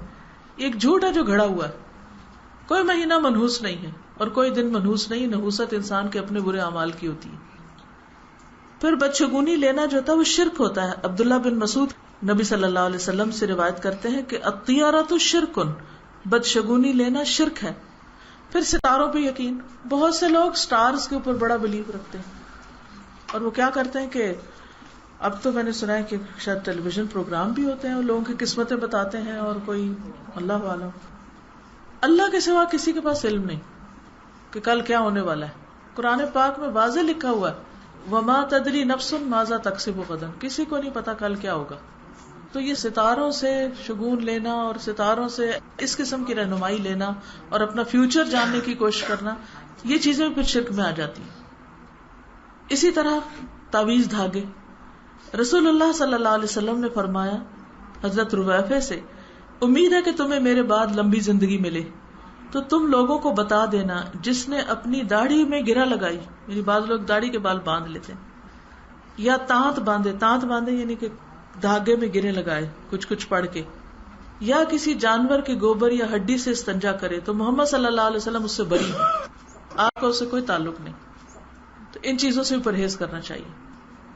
اور یہ جو ہوتا ہے نا اخباروں میں آتا ہے یہ آپ کا ستارہ کیا کہتا ہے، اور یہ قسمت کے ستارے، اور یہ ہفتہ کیسا گزرے گا، اور یہ مہینہ کیسا گزرے گا، اور اگلا سال بھاری ہے اور ہلکا ہے، ان سب چیزوں سے بری ذمہ ہو جانا چاہیے، کیونکہ اس کے بعد پھر انسان کی نماز روزہ بھی قبول نہیں ہوتی. پھر اسی طرح دوسرے لوگوں کو دکھاوے کے لیے کام کرنا، پھر جادو کرنا. نبی صلی اللہ علیہ وسلم نے فرمایا کہ عادی شرابی، جادو پہ ایمان رکھنے والا، قطع رحمی کرنے والا جنت میں داخل نہ ہوگا. اور جادو کرنے والا اور کروانے والا دونوں کے بارے میں فرمایا کہ وہ ہم میں سے نہیں ہے. پھر اسی طرح دوسری چیز جس پر ایمان لانے کی ضرورت ہے وہ کتابیں، اللہ کی کتابیں. اب ان کتابوں میں کون سی کتابیں؟ تورات، زبور، انجیل اور قرآن مجید. اب قرآن مجید پر ایمان لانے کا مطلب کیا ہے کہ جو کچھ یہ کہتا ہے وہ سب سچ ہے، مجھے اس پر کوئی شک نہیں اور میں اس کو مانتا ہوں. اگر کوئی سارے قرآن کو مانتا ہو اور صرف ایک آیت نہ مانے کہ میں سارا مانتا ہوں بس میں ایک ہی آیت کو میں نہیں مانتا کیونکہ میری سمجھ میں نہیں آتی یہ بات، میری سمجھ میں آئی یا نہ آئے کیا کہنا چاہیے، اللہ نے جو فرمایا سچ فرمایا. پھر فرشتوں پر ایمان ہے. فرشتوں پر ایمان کا مطلب کیا ہے کہ وہ اللہ کی مخلوق ہے، کیونکہ بعض لوگوں نے سرے سے فرشتوں کا انکار کر دیا. انہوں نے کہا کہ ہمیں چونکہ نظر نہیں کبھی آئے تو اس لیے ہم ان کو کیسے مانیں، نظر تو اللہ تعالیٰ بھی نہیں آتے، پھر اللہ کو کیسے مانتے ہیں آپ. تو فرشتوں کا ہمیں قرآن و سنت دونوں نے بتایا. بعض لوگوں نے تعویلیں کر کے مختلف چیزوں کے نام فرشتوں کے ناموں سے رکھ کے ان کو فرشتے بنا دیا، حالانکہ فرشتے ایک الگ نوری مخلوق ہیں. انسان کی پیدائش سے پہلے اللہ نے ان کو پیدا کیا. سب کو پتا ہے کہ آدم علیہ السلام کو جب اللہ تعالیٰ پیدا کرنے والے تھے تو اذ قال ربک للملائکۃ انی جاعل فی الارض خلیفہ، تو فرشتوں کے سامنے رکھا تھا اللہ تعالیٰ نے. تو انہوں نے آگے سے جو بھی کہا وہ ساری کہانی آپ کو معلوم ہے تخلیق آدم کی. تو یہ یاد رکھیے کہ انسان کی تخلیق مٹی سے ہوئی، جنات کی آگ سے ہوئی، اور فرشتوں کی نور سے ہوئی. جو ہم آیت پڑھتے ہیں سورۃ البقرہ کے آخر میں، اس میں آتا ہے آمن الرسول بما انزل الیہ من ربہ والمؤمنون کل آمن باللہ وملائکتہ وکتبہ ورسلہ لا نفرق بین احد من رسلہ وقالوا سمعنا واطعنا غفرانک ربنا والیک المصیر. رسول بھی ایمان لائے اس چیز پر جو آپ کی طرف اتاری گئی آپ کے رب کی طرف سے. سب سے پہلے وہ خود ایمان لاتے ہیں، اور ویسے بھی جب تک آپ خود کنونس نہیں آپ کسی کو کیا بتائیں گے، تو ان کا کنوکشن سب سے پہلے ہوتا ہے. پھر سارے مومن وہ سب کیا کہتے ہیں کہ وہ سارے ایمان لائے اللہ پر، فرشتوں پر، کتابوں پہ، رسولوں پہ. تو ان میں سے کوئی کسی ایک چیز کو بھی نہ مانے تو اس کا ایمان مکمل نہیں ہوتا. اب یہ ہے کہ بعض فرشتے چھوٹے ہیں، بعض بڑے، ہر طرح کے. ہمیں سب کے بارے میں تو نہیں پتا سوائے ان کے جو قرآن و سنت سے ہمیں پتا چلتا ہے. مثلا ایک سورت کے شروع میں آتا ہے کہ اللہ تعالیٰ نے فرشتے بنائے، کسی کے 2 پر ہیں، کسی کے مثنا وثلاث ورباع یزید فی الخلق ما یشاء، 2 3 4 اس سے زیادہ. جبریل علیہ السلام اور بڑے. پھر اسی طرح جو عرش اٹھائے ہوئے ہیں، ابھی ان کی بات ہوئی تھی نا، نبی صلی اللہ علیہ وسلم نے فرمایا، یہ سنن نبی داؤد کی روایت ہے، مجھے یہ اجازت دی گئی ہے کہ میں اللہ کے عرش اٹھانے والے فرشتوں میں سے کسی فرشتے کے بارے میں بیان کروں. اس کے کانوں کی لو سے، یہ کانوں کی لو ہے نا، کندھے کا کندھا پیچھے کا درمیانی فاصلہ 700 سال کی مسافت تک ہے. ایک فرشتہ جو ہے اس کے صرف اتنی جگہ اتنی بڑی ہے، تو سوچئے وہ کتنا ہیوج ہوگا، کتنا بڑا ہوگا. ظاہر عرش اتنا بڑا ہے تو اس کے اٹھانے والے بھی تو بڑے ہی ہوں گے. نبی صلی اللہ علیہ وسلم نے شب قدر کے بارے میں فرمایا یہ 27ویں یا 29ویں شب ہوتی ہے، اور اس رات میں زمین پر آنے والے فرشتوں کی تعداد کنکریوں کی تعداد سے بھی زیادہ ہو جاتی ہے، کیونکہ وہ ساری زمین کو بھر دیتے ہیں. تنزل الملائکۃ والروح فیہا باذن ربہم من کل امر سلام ہی حتی مطلع الفجر. اس کے علاوہ بھی فرشتوں کے بہت سے کام ہیں، بہت تفصیلات. اگر آپ انٹرسٹڈ ہوں تو اس پر تفصیلی لیکچرز میں نے دیے ہوئے ہیں الہدا کی ویب سائٹ پر. عقیدہ کے انڈر ملائکہ کے اوپر اگر آپ جائیں تو اس میں بہت سی انٹرسٹنگ معلومات موجود ہیں. کئی کتابیں بھی آپ کو ملیں گی. تو ہمیں جاننا چاہیے. دیکھیے جس چیز کو ہم جانتے نہیں اس کو مانتے کیا ہیں؟ پھر کیا مانتے ہیں؟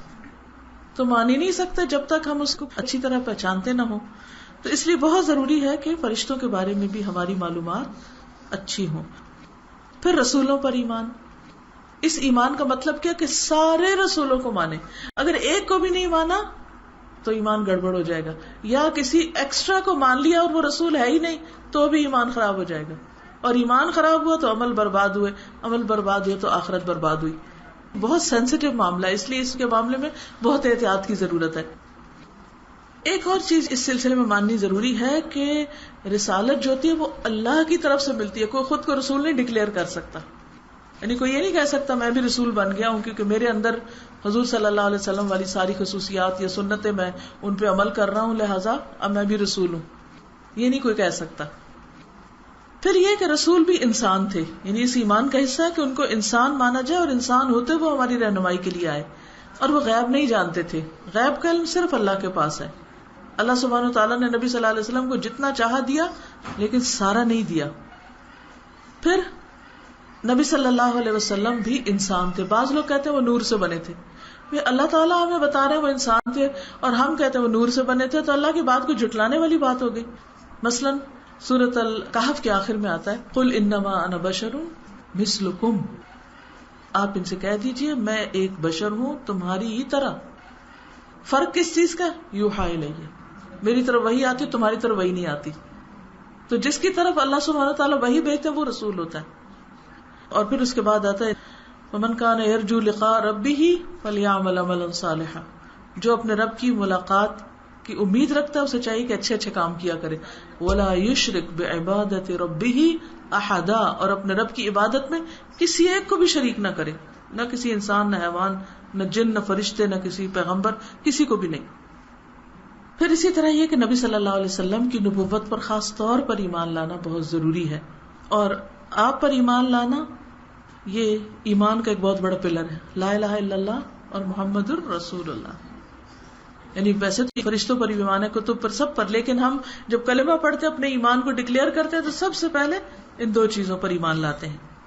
ابن مسعود کہتے ہیں کہ اللہ تعالیٰ نے اپنے بندوں کے دلوں پر نظر فرمائی تو محمد صلی اللہ علیہ وسلم کے دل کو بندوں کے دلوں میں سب سے بہتر پایا, سب سے اچھا دل محمد صلی اللہ علیہ وسلم کا پایا.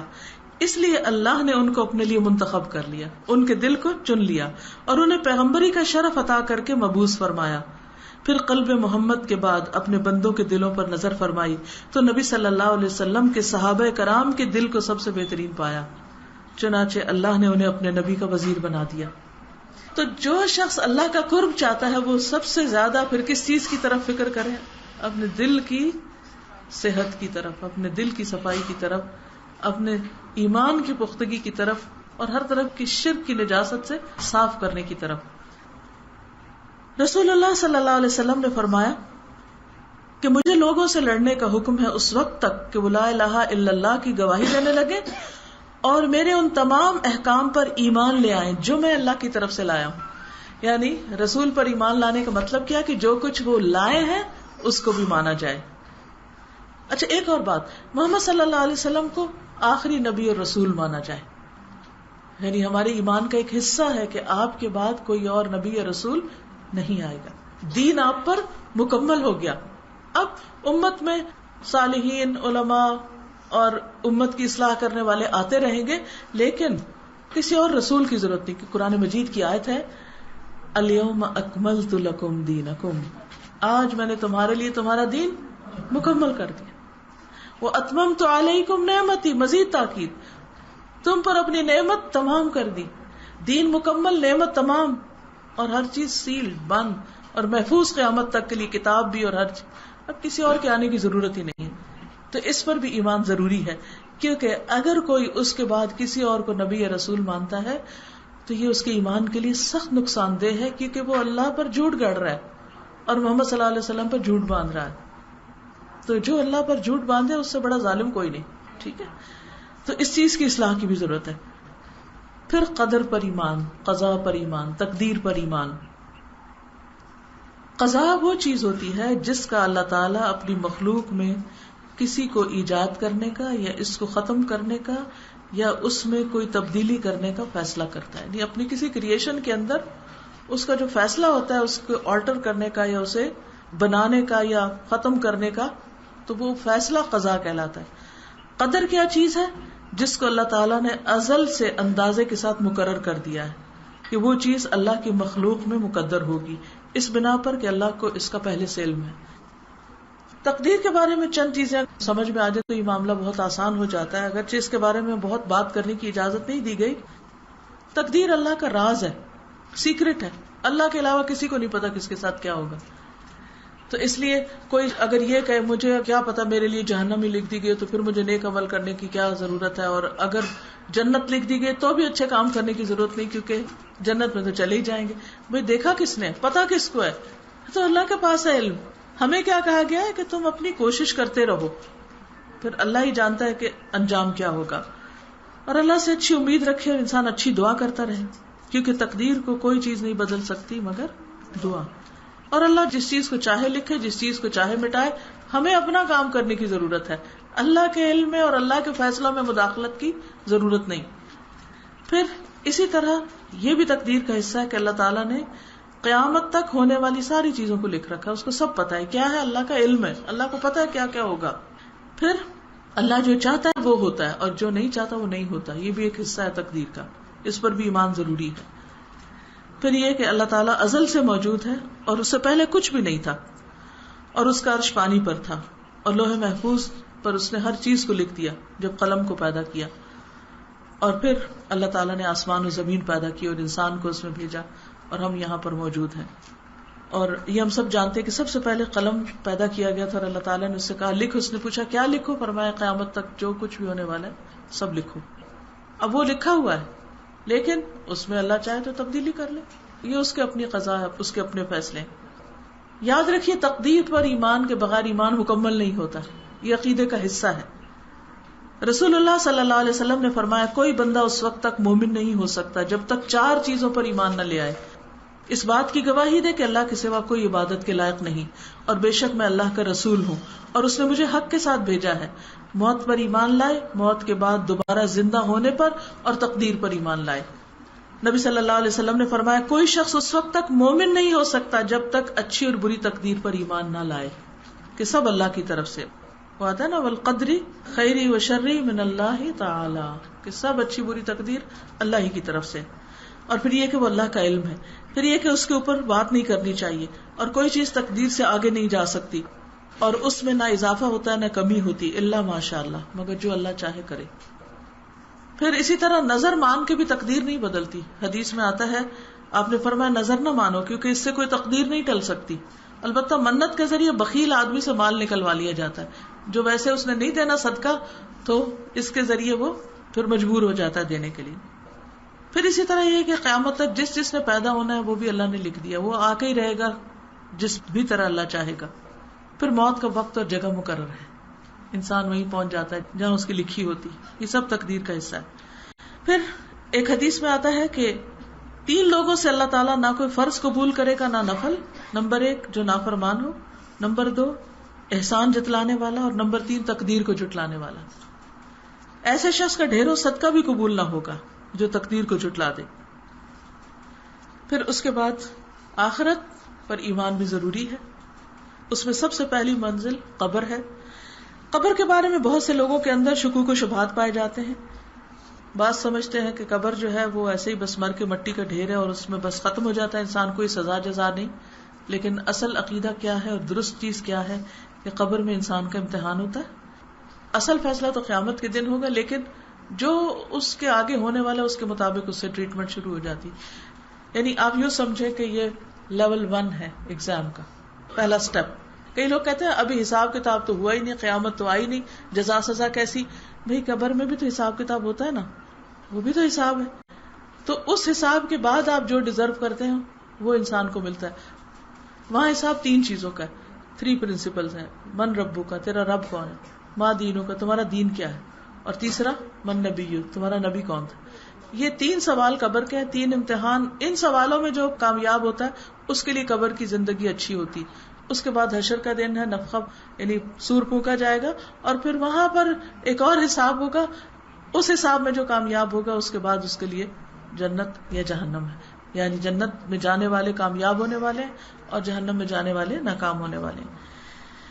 مومن جو ہوتا ہے وہ قبر کے سوالوں پر بہت پرسکون رہتا ہے، اسے خوف نہیں ہوتا، نہ کوئی گھبراہٹ ہوتی ہے. اللہ تعالیٰ ان کو جس طرح دنیا میں ثابت قدمی عطا کرتا ہے قبر میں بھی ثابت قدمی عطا کرتا ہے، اور وہ اطمینان کے ساتھ سوالوں کے جواب دیتے ہیں۔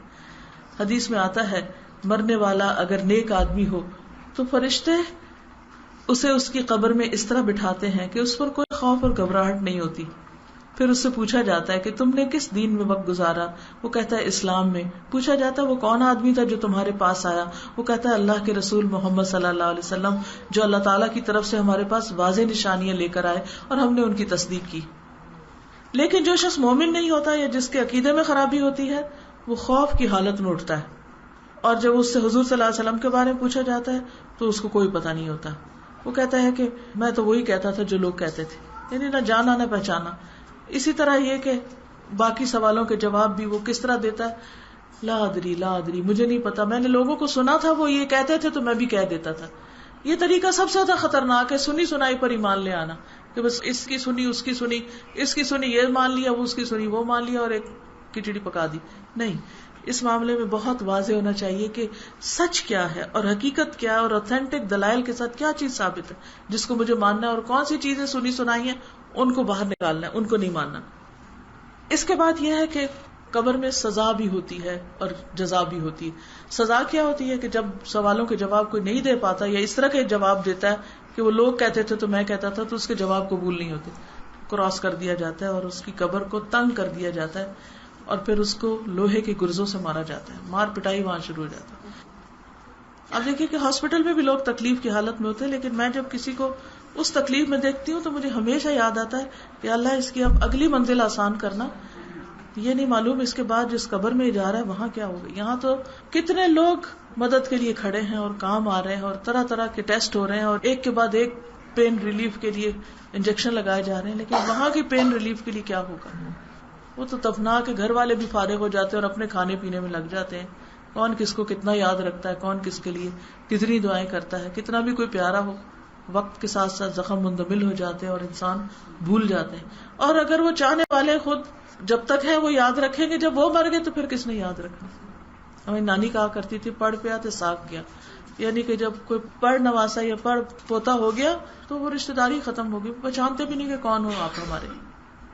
تو پھر اس لیے اس گھر کی بھی فکر کرنی چاہیے۔ اس دنیا کے بیڈ روم کی تو بہت فکر کرتے ہیں، لیکن وہاں بھی جا کے سونا ہے تو ساتھ اس کی بھی فکر ہونی چاہیے کہ وہ بیڈ روم کیسا ہے۔ پھر قیامت آئے گی جب تصور پھونکا جائے گا، قبروں والے بھی اٹھ جائیں گے، پہلے نفخے پر زندہ لوگ فوت ہو جائیں گے، دوسرے نفخے پر وہ نئے فوت ہونے والے بھی اور پرانے بھی سب اگلے پچھلے نکل کے باہر آ جائیں گے۔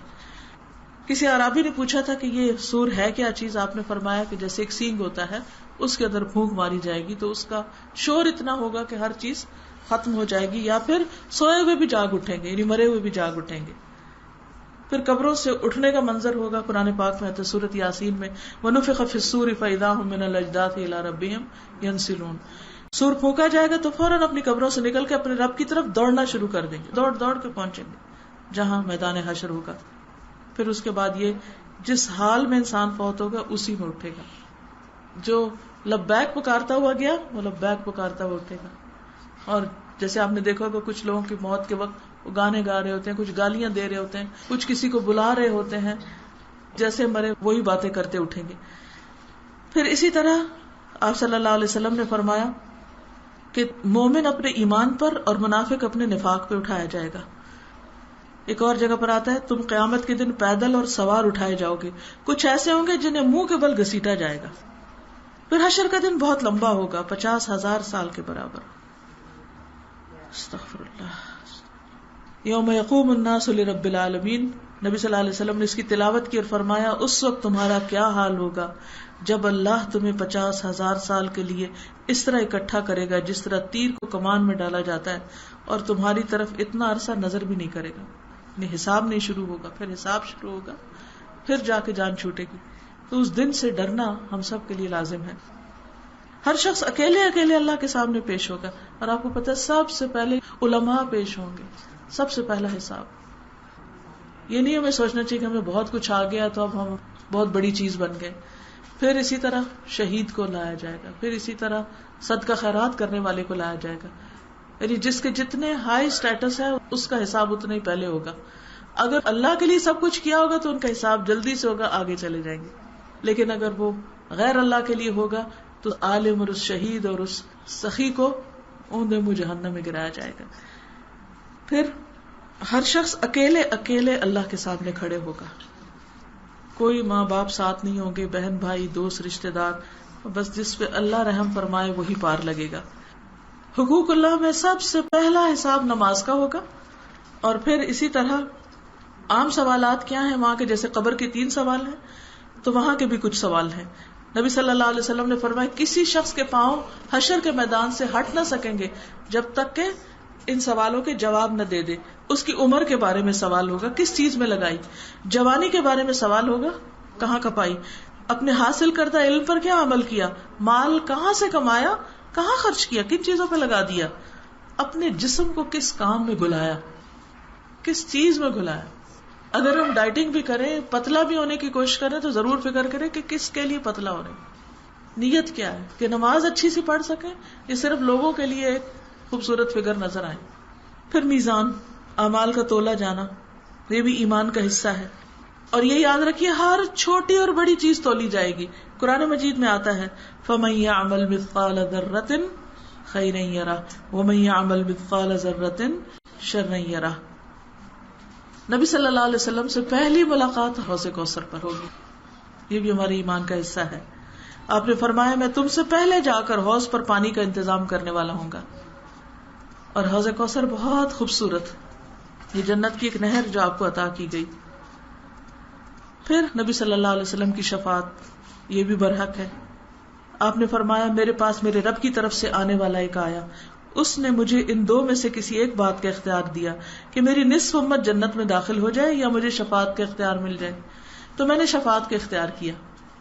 صحابہ نے عرض کیا یا رسول اللہ صلی اللہ علیہ وسلم، ہم آپ کو اللہ کی قسم ڈالتے ہیں اور صحابی ہونے کا واسطہ دیتے ہیں کہ آپ ہمیں ان لوگوں میں سے کر لیں جن کی آپ شفاعت کریں گے، کہ پلیز آپ ہمیں ان میں شامل کر لیں جن کی آپ سفارش کریں گے. جب انہوں نے اصرار کیا تو آپ نے فرمایا میں تمہیں گواہ بناتا ہوں کہ میری امت میں سے ہر وہ شخص جو اس حال میں مرے کہ اللہ کے ساتھ کسی کو شریک نہ کرے وہ میری شفاعت میں شامل ہے. جو اس حال میں مرے کہ اللہ کے ساتھ کسی کو شریک نہ کرے تو میں اس کے لیے شفاعت کروں گا. چاہے وہ دوزخ میں بھی چلا گیا تو وہاں سے بھی آپ کی شفاعت کے ذریعے اس کو نکال لایا جائے گا. تو اس کے لیے توحید کا سبق پڑھنا بہت ضروری ہے. لیکن کلمہ پڑھنے کے باوجود شرک کرنے والے آپ کی شفاعت سے محروم رہیں گے. پھر پل صراط ہوگا، ہر شخص کو اس پل سے گزرنا ہے. وَإِن مِّنكُمْ إِلَّا وَارِدُهَا كَانَ عَلَى رَبِّكَ حَتْمًا مَّقْضِيًّا. یہ استرے کی دھار سے زیادہ تیز ہوگا، یعنی کوئی بڑا سا پل نہیں کہ آرام سے گزرے. حدیث میں آتا ہے قیامت کے دن پل صراط نصب کیا جائے گا جو استرے کی دھار کی طرح ہوگا. فرشتے پوچھیں گے تو کس کو یہ عبور کروائے گا؟ اللہ تعالیٰ فرمائیں گے میں اپنی مخلوق میں سے جس کو چاہوں پار کراؤں. وہ کہیں گے تو پاک ہے، ہم تیری عبادت ویسی نہ کر سکے جیسی کرنی چاہیے تھی، حق نہ ادا کیا ہم نے. پھر دونوں کناروں سے پروانوں کی طرح لوگ جہنم میں گر رہے ہوں. یہ یاد رکھیے کفار مشرکین کا حساب کتاب کوئی نہیں ہے، وہ ویسے ہی گھٹنوں کے بل لا کے گرا کے جہنم میں سیدھے پھینک دیے جائیں گے. حساب ہے ایمان والوں کا، ان سے پوچھا جائے گا کیا کیا اور کیوں کیا. ان کا تو آلریڈی فیصلہ ہوا ہوا. کیا فیصلہ؟ انہوں نے تو جانا ہی سیدھے آگ میں. وہ نیکی کریں یا بدی کریں، کچھ بھی کریں، وہ نیکی کرے تو اس کا بدلہ ان کو دنیا میں ہی مل جائے گا. پھر جہنم پر بھی ایمان لانا ضروری ہے کہ وہ برحق ہے. وہ جو تہجد کے وقت کی دعا ہے نا، اس میں آتا ہے وَالنَّارُ حَقٌّ، آگ برحق ہے، یہ موجود ہے، بنائی جا چکی ہے. اُعِدَّتْ لِلْکافرین، تیار کی جا چکی ہے. نبی صلی اللہ علیہ وسلم نے فرمایا قیامت کے دن لوگوں کو پل صراط پہ سوار کیا جائے گا. وہ اس کے دونوں کناروں سے اس طرح جہنم میں گریں گے جیسے شمع کے پروانے گرتے ہیں، لیکن اللہ جسے چاہے گا اپنی رحمت سے نجات دے دے گا. پھر جہنم پر ایمان، اور اس میں ایک داروغہ ہوگا جس کا نام مالک ہے. اور پھر جہنمیوں کا رونا، جو آگ میں جائیں گے وہ اتنا روئیں گے کہ ان کے آنسوؤں میں کشتی چلائی جا سکے تو چلا دی جائے. اور پھر پانی کی جگہ خون کے آنسو روئیں گے، لیکن ان کی داد رسی نہیں کی جائے گی، ان کو بلا دیا جائے گا، کیونکہ وہ دنیا میں اپنے رب کو بھولے رہے. انہوں نے وہ نہیں کیا جس کے لیے رب نے ان کو دنیا میں بھیجا تھا، اور اس نے پہلے ہی بتا دیا تھا کہ پھر انجام یہ برا ہوگا. دوسری طرف جنت بھی برحق ہے.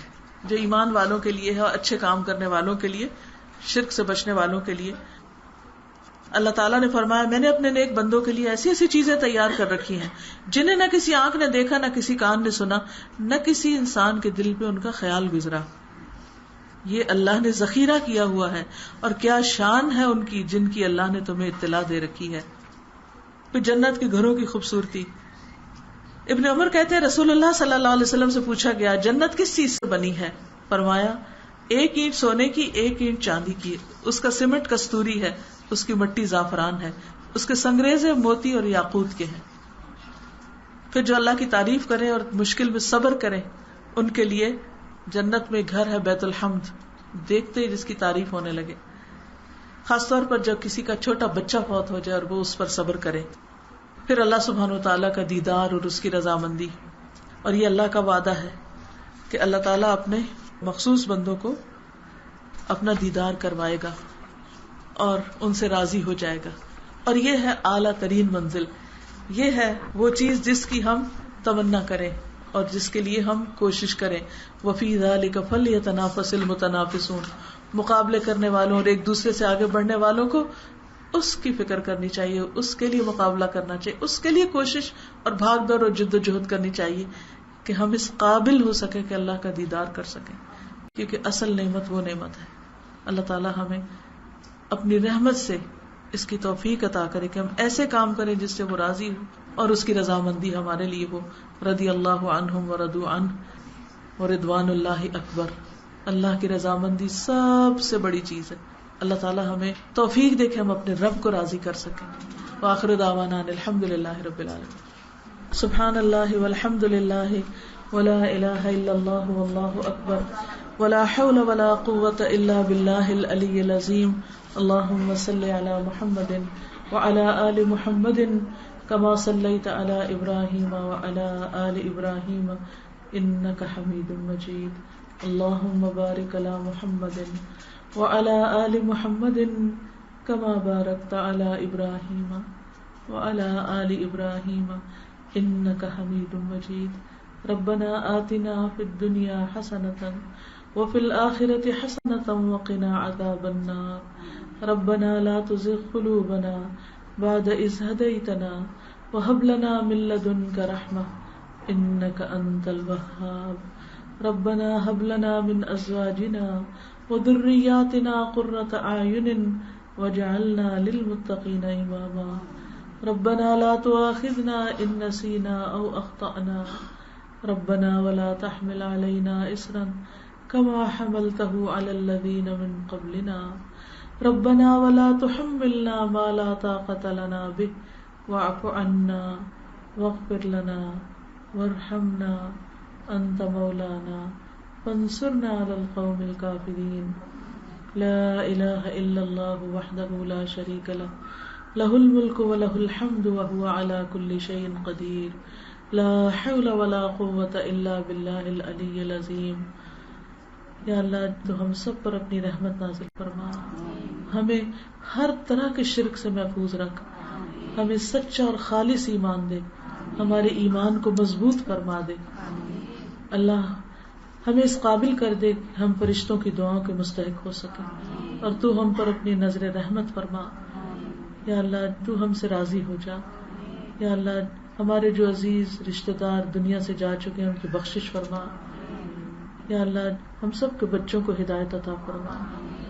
اللہ ہمارے بچوں کو نیک رستے پہ لگا. اللہ ہمارے والدین پر اپنی رحمت فرما. رب ارحمہما کما ربیانی صغیرا. یا اللہ تمام بیماروں کو صحت دے، سب دکھی لوگوں کے دکھ دور فرما. اللہ ہم سب کی پریشانیاں دور فرما اور ہماری اس کوشش کو قبول فرما. ربنا تقبل منا انک انت السمیع العلیم وتب علینا انک انت التواب الرحیم. وصلی اللہ تعالی علی خیر خلقہ محمد وعلی آلہ واصحابہ واہل بیتہ اجمعین برحمتک یا ارحم الراحمین. الہی آمین. السلام علیکم ورحمۃ اللہ وبرکاتہ.